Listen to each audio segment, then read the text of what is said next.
You're listening to Atlanta Baseball Talk, your weekly podcast for all things Atlanta Braves.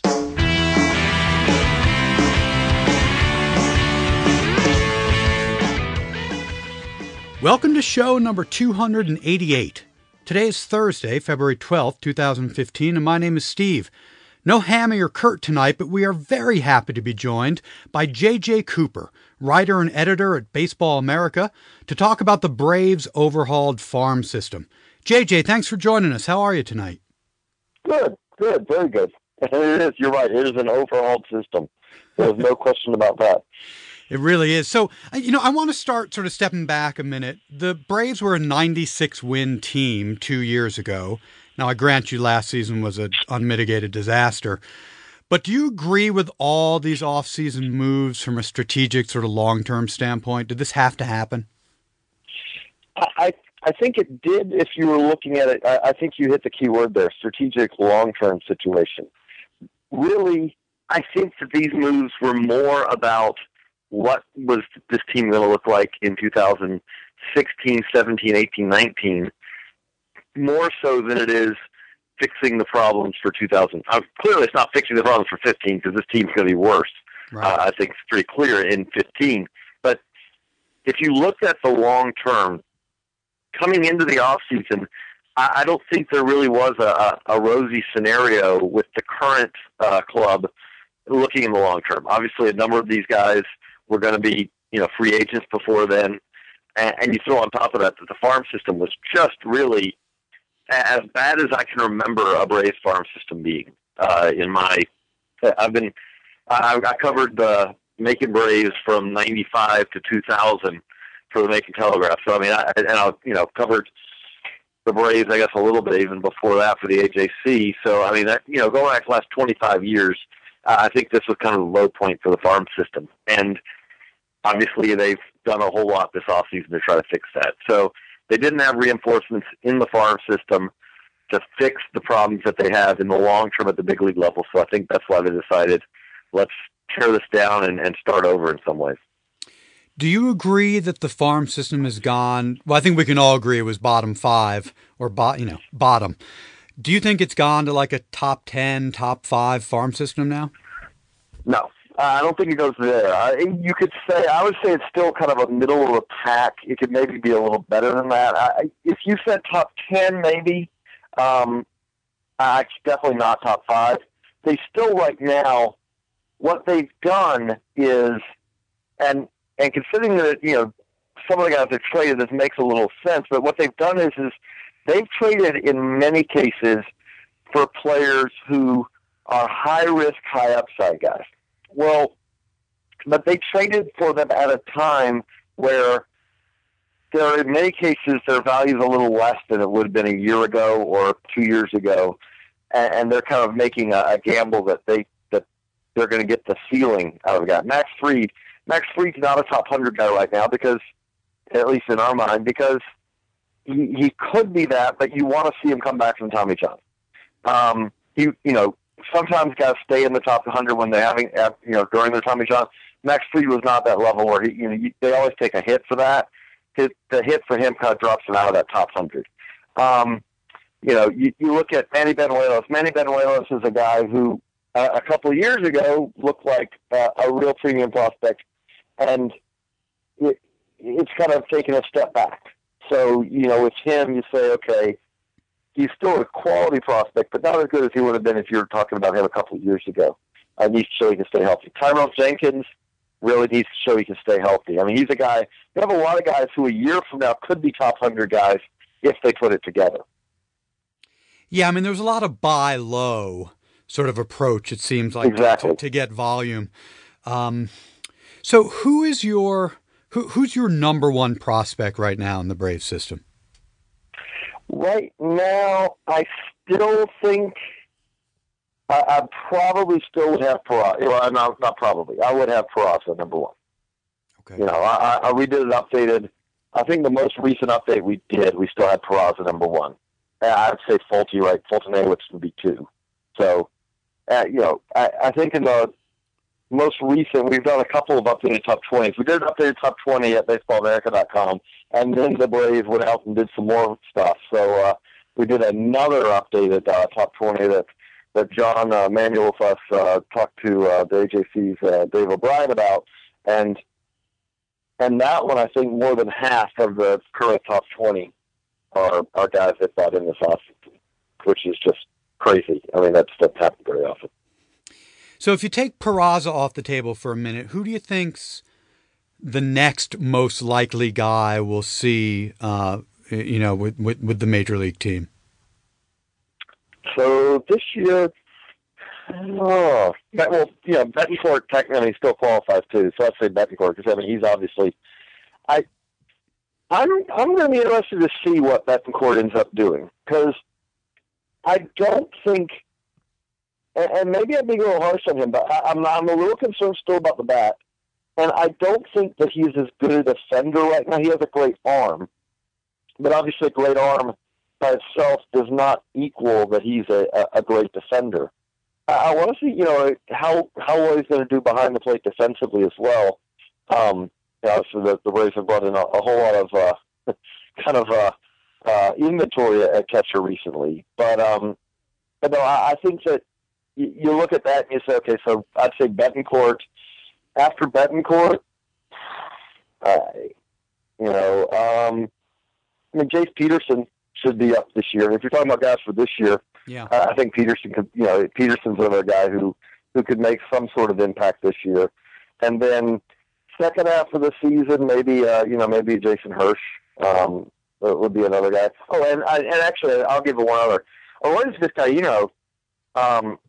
If he can stay healthy, very well could fit into a pen that, you don't have to look around. I mean, he's going to have a lot of guys who could be his mentor because you're going to have a whole lot of guys in that pen that look like they're going to be 5, 10, 10 years plus older than him. So, yeah, I think this guy, could definitely see significant innings this year because he's pretty close to big league ready.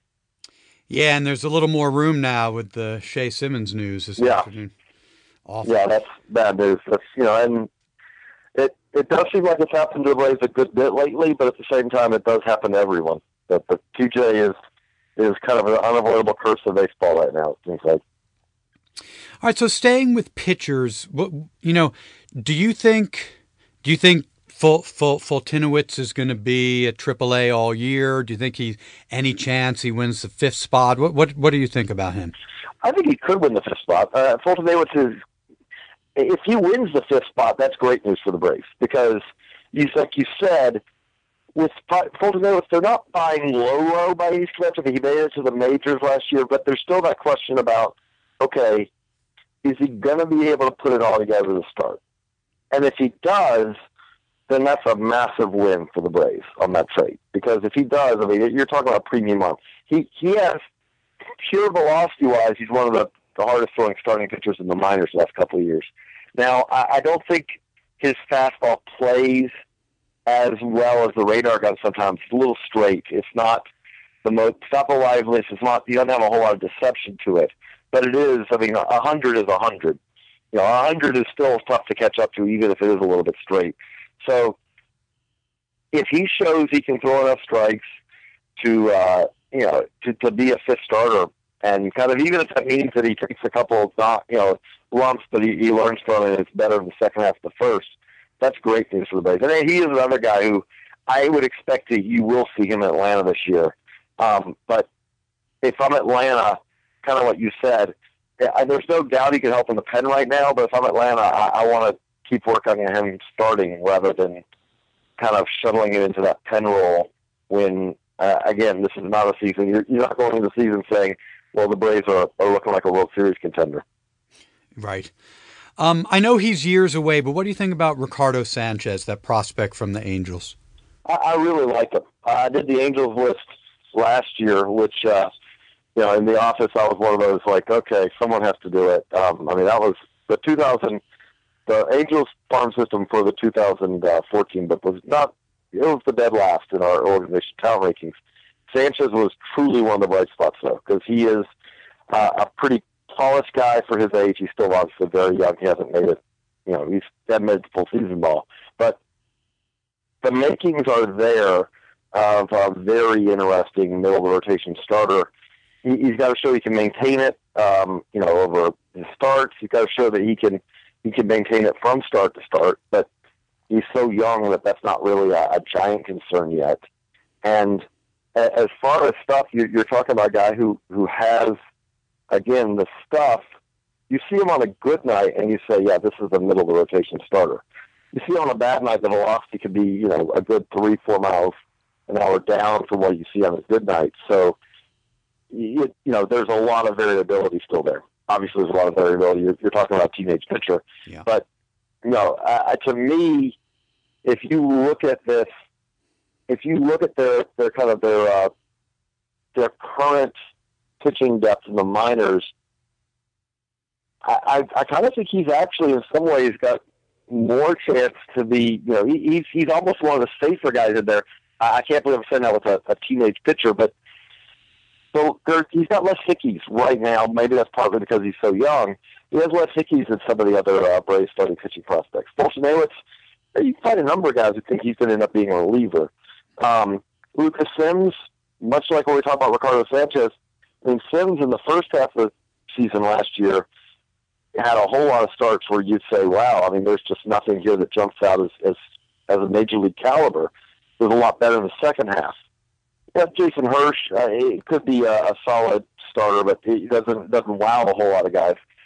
It's Sanchez and Jenkins are the guys that if you're really dreaming on them, you can see everything coming together and go, okay, there could be something special there if it all comes together. But both those cases, kind of a big if. So I'm really dreaming that Banuelos can regain the form that the Yankees thought he would. How likely do you think that is? I'd say less than 50%. If you say like that, regain the form, because there was a time. If you go back a few years now to spring training, Yankees fans, all they could do was talk about Manny Banuelos. Yeah. And they thought, wow, this guy, is he ready? Is he ready? And the answer is no. And then injuries since then, you could really say that, the reality is that his stuff just has not been as firm, lately. And with that, again, sometimes it does come back, but you got to be skeptical that it's going to come all the way back, because I'd say that happens less often than once a guy kind of loses some stuff, it kind of stays lost. But I do think that there is a pretty decent chance that he ends up being a useful big leaguer, just not maybe at the same level that what you were kind of hoped for. Really just you rewind the clock back to 2012.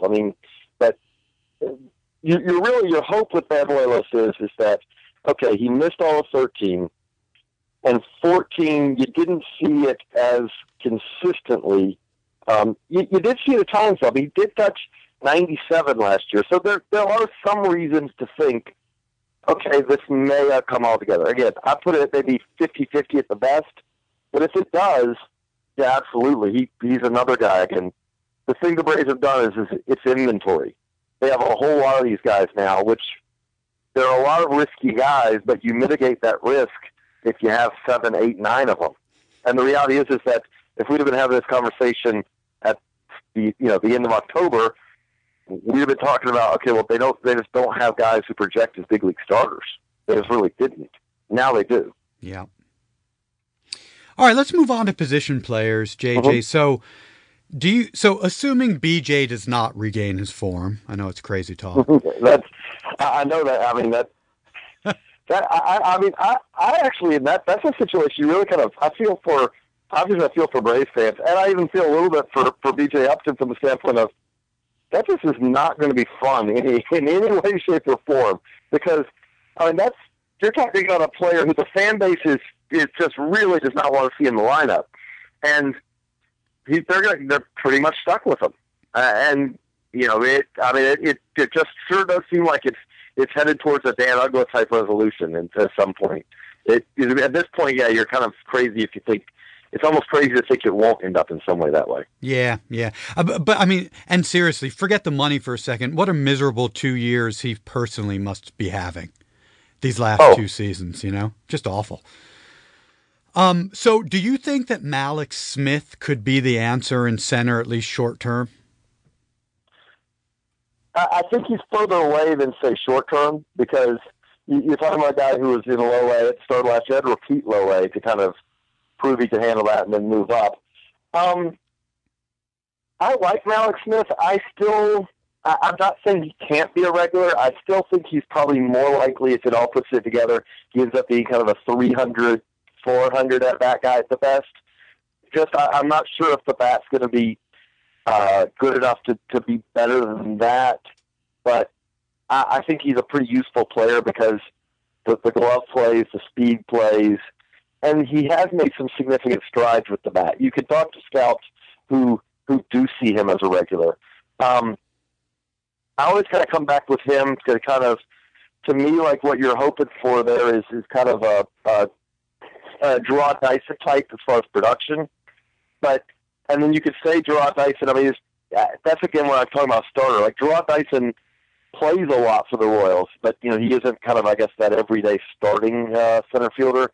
He's more of a guy who starts some, and then on other days he comes in, in the 6th, 7th inning, because especially in the National League, you can always use that guy. Get a guy on base, you pitch run from him, and then he stays in for his defense in center. I kind of see him as that kind of guy.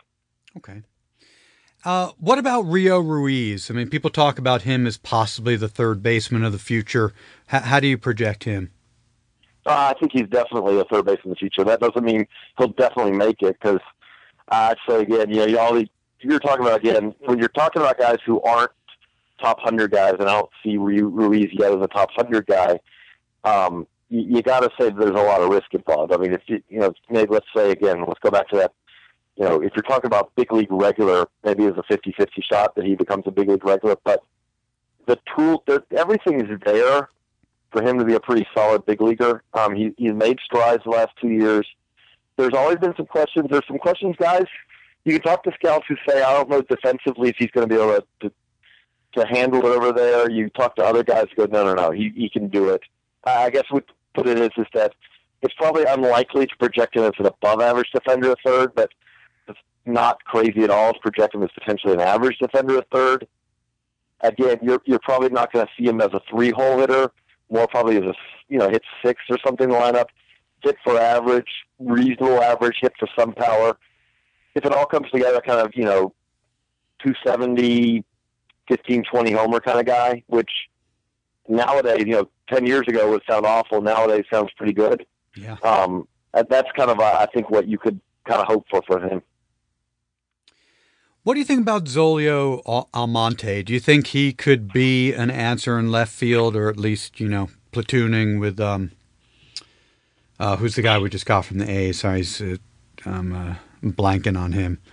I'm blanking too, because they've made so many moves in this offseason that it's kind of hard to keep track. Especially I'm trying to keep with as the 30 teams and all. But Zoilo, I do not. I do not see him as really kind of a much of a realistic anything more than role player type role. And now that doesn't mean. To be honest, the Braves have fielded some guys in recent years at times who I didn't see as kind of being big league, type guys. And you turn around and I don't think there was ever a point where, looked at Costanza and said, that guy's going to play, get some significant at-bats or things like that. But so I could clearly be wrong. But it's going to be interesting to watch, because I do think that you are right that for a little while here, there may be some guys kind of sorting through that it's going to be a step down. I mean, it sure does seem to be right now pointed towards the opening of the new stadium. And what seems, I understand that in some ways, but also what seems weird about that is and that's in a division though, like if this was the Central, you kind of almost have to bail out for a while if you're really kind of hitting a downturn, because there's just so many different teams to hurdle over. In the East, I mean, the Phillies are downright, awful right now as far as you look at their short and long-term potential right now, unless they spend a whole lot of money. The Mets just don't seem like they're willing to spend any money right now, so that kind of keeps them at a little bit of a disadvantage, at least the short term. So, the Nationals just kind of, it does seem like, the Marlins are they're trying to be in it, but at the same time, they're kind of resource limited always. So, with the Braves doing this also, if you're the Nationals, you got to be thrilled right now because you kind of really feel like you're going into a season where more than any other division out there, the East is kind of, almost theirs by acclamation right now. Yeah. Concessions have happened already. And you look at it across the board, how many teams in baseball are really rebuilding right now? If you go across the board, you say that the Twins are still rebuilding, I think. Mm-hmm. And I do think that, with the John Lester move, we can say that the Cubs have moved out of that rebuilding phase. They're going for it. You look at the Astros and the moves they've made, they're kind of moving out of that rebuilding. They're going to be at least trying to win 85, and I'll see if they can get the playoff hunt. Really, if you just go division by division, I think you could say that there's 3, 4, maybe 5 teams that are really truly in rebuilding mode, and 2 of those are in the NL East because, clearly the Phillies are because, they have to, and now you look at the Braves, you say the Braves are clearly rebuilding as well. Yeah, so a 79-win team last year, obviously a lot of WAR walked out with all the trades. How many wins do you think the Braves get in 2015?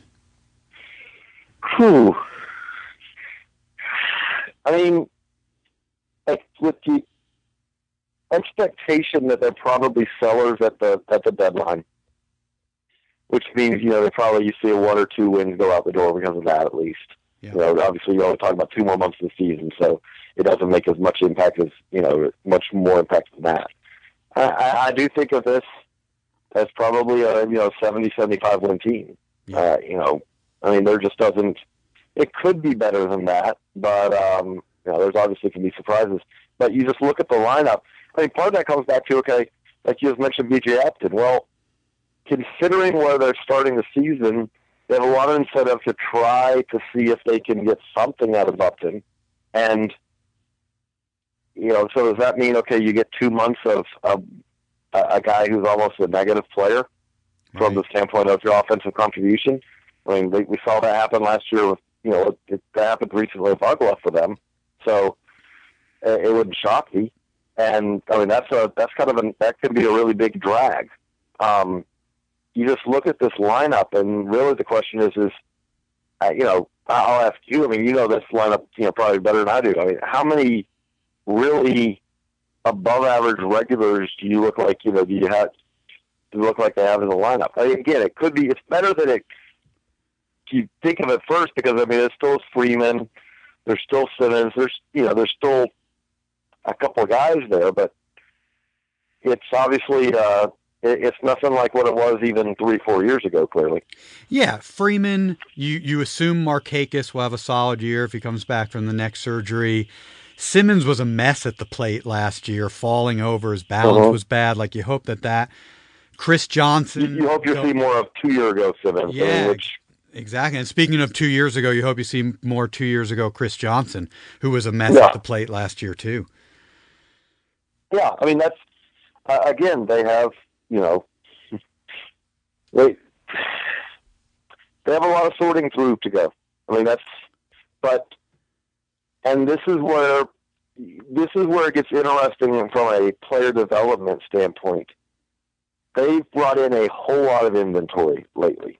Yeah. The good news for them is that a lot of that inventory is still a little ways away, because one of the things that becomes difficult when you have a lot of depth, I really do think that one of the things that becomes tough with that is that once you have a lot of depth and that depth hits the big league level, at-bats and innings become a limited resource. You look at the Astros, and they obviously had a whole lot of at-bats and a whole lot of innings that they could kind of give to developing players in recent years. But they had a whole lot of depth, and it's worked out for them in a lot of ways. They could kind of, sort through guys. They could try Matt Dominguez in third and see if they could find something there, things like that. But they did lose J.D. Martinez because in the end they ended up making a wrong call because they had 5-6 outfielders to sort through. And they decided, well, he's the one we'll, kind of jettison. And looking back on it, they should have jettisoned an L.J. Hose or someone like that. The Braves could end up having some of those decisions in 2016, or so, because they're going to have some inventory to sort through. They're going to have, if you're a Braves fan, you hope that they're going to have enough starting pitchers to go with kind of the seven. They still have some established guys that you look back on and go, okay, the tough thing is figuring out how do we get all these guys starts, things like that. Those are going to be some interesting decisions to watch what they're going to have to do over the next couple of years. Yeah, well, I hope the guys look like they have enough potential that becomes a problem. Yeah, right now it's like, okay, let's get Max Fried healthy first. There's things. Yeah, right now there's still. Let's see if Lourdes Vizcaíno can make it through a season without getting hurt, because that's really not happening. Let's get Rule 5 pick Daniel Wickler back on the mound.